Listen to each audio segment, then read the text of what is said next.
Hey, Pastor Steve Waldron here. Fantastic little booklet from the creation science movement in the UK called Our Young Universe. And basically, he goes into astronomy, galaxies, stars, proving that it is an impossibility for our universe to be much over a few thousand years of age, such as the spiral arms of spiral galaxies, some of the most beautiful things in our entire universe. You know, scientists would say they make one revolution, every 10 million years or something.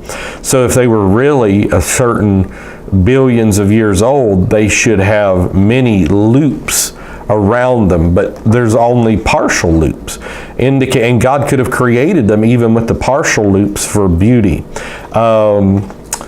Star clusters are considered to be the oldest stars in the universe, but there's many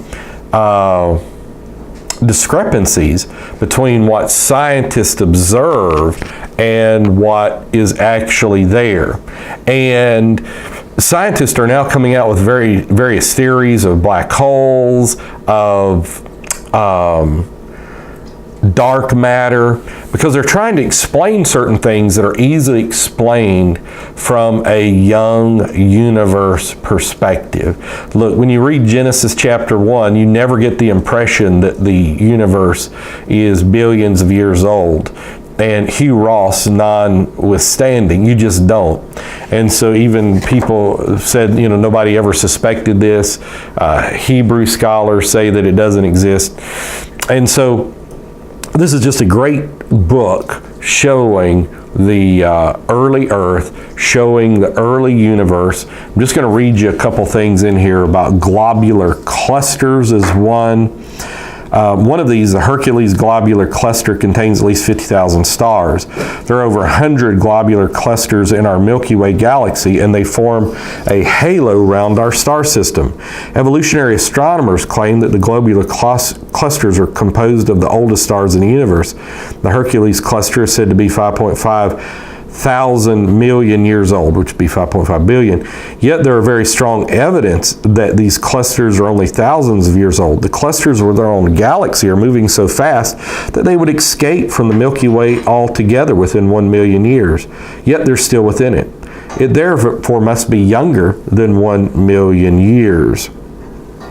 The spherical shape of the globular cluster also presents a problem to the proponents of a vast age for the universe. The gravitational pull of our galaxy upon them should distort them towards the center of the galaxy. The fact that they show no such distortion suggests that they have not been in existence for such a length of time. One astronomer, Harwit, has described this as an astronomical anomaly. Harwit Astrophysical Concepts, page 43.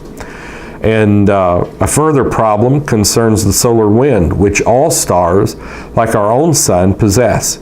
Each of the thousands of stars within a globular cluster should have its own solar wind, and this would result in a buildup of gas within the cluster. Although the solar wind from a single star is not very large, when multiplied by the total number of stars within the cluster and carried on for a period of millions of years, it would amount to a very large quantity of matter. And so it goes on that they're not observing this, spiral galaxies.